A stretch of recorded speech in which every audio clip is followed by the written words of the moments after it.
I get this thing that says apply changes. Let me apply my changes. There we go. It's giving me a hard time. Okay. There's add-ons, data handling, and again with the 0 values. Now, by the way, this one I know does work, and let me kind of prove the point here. I'm gonna, before I do this, look how much white space there is over here, right? Over on that white or right side of the chart, right? And now, when we go into data handling, include 0 include 0 values. Go ahead and uncheck that. Okay, and now when I go back out front by hitting done, scroll over to the right. Notice it doesn't take as long to get to the right because all of these have values. So, similar to what we were talking about with the tables, but, little different in the implementation. That's a winner. That's a good one to know about. Let me get back in there with edit. And as far as the reference line that Alexandra was mentioned, that is something that's really useful. Very clean way to see your data here. So for this one, we're going to do almost exactly what she's asking about, which is, to put a line in there. We still want to see the sum, but we want to know where the average is, and we can indicate that with a reference line, right? So to do that, if we look again under add-ons, here is the section reference lines. We're going to say add reference lines. You might have to scroll down a little bit there. Okay. And for the label, we'll say average, so everybody knows what that line indicates. Now, by the way, some other ways that you might use this, instead of just being an average, maybe you have a goal, right? Mm-hmm. Some other kind of threshold that you want to light up. But that's what that one's about. But we'll say average. And then for our expression down here, again, we could type it in, but I'm kind of lazy here today. I'm going to go for the FX. And for the field, we're going to say QTR1. For the aggregation, it's going to be ABG. And insert. Apply. And one other thing that you want to look for, do you see right here where it says color? Mm-hmm. I'm going to drop that down, and I would just point out that we can affect that. We want it to be red. And you have to click off there somewhere. And then when you hit done, there's the line. And by the way, the reason it's so low, if you slide this over, there are a lot of low values on the right-hand side here too. Okay? And I don't know about you, but one thing that kind of annoyed me about that is if you don't like the formatting, I'll show you how to format that. Let me pause there for a moment, though. So far, so good. It looks like everyone's got it. Any questions on that so far? I'm missing like the little sliding thing at the bottom. Did I do something to disappear it? No, it depends on the resolution of your monitor as well.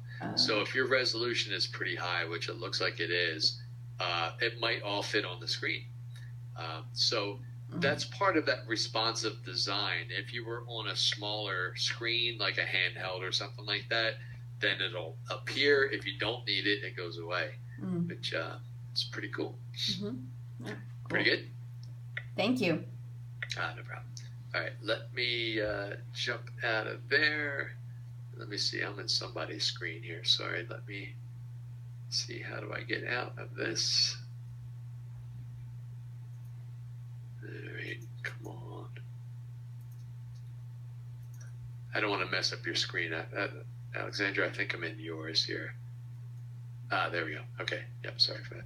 Okay. What I wanted to show you is a little bit of formatting here. Let's go back into edit. All right. And we'll go back into that reference line expression. I'll do a little FX here. And again, I'm just adding something extra here. That if this is of interest, great. If not, you don't have to do this. But if I wanted to format that particular thing as money, and there's a lot of things that we do using expressions that don't format exactly how we want. I'm going to, let me think. Actually, I'll do this below what we just did there, and I'm going to say money. I know that sounds funny, but you'll see money. And I'm going to do open parentheses. And I'm just going to say XXX as a placeholder there. That's the actual value, comma. All right. And then I'm going to say single quote, close parens. Now, the reason I'm doing that is because that second argument is a text string. And I just want to make sure that we have all our bookends, meaning there's an open parens, there's a close parens, there's an open single quote, there's a closed single quote. Now, when I put my cursor back in between the two single quotes, now I put in the formatting, text string here, which is going to be $, hashtag,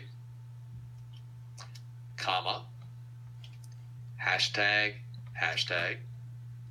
0, and you could put in a decimal point if you want. If you don't want any decimal points, you could just leave it just like that. And by the way, if that looks familiar, yeah, that was pretty much the thing I showed you earlier. I forget if it's still on there. Hey, there we go. So remember that one. And then what I want to do is I want to take everything after that equal sign, and I'm going to cut. I'm going to double click on the XXX and paste,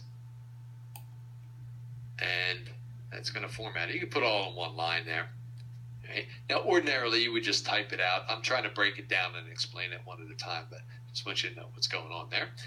When you hit apply and go out front there, you can see, hey, that looks a little bit nicer. So, not a biggie, just saying.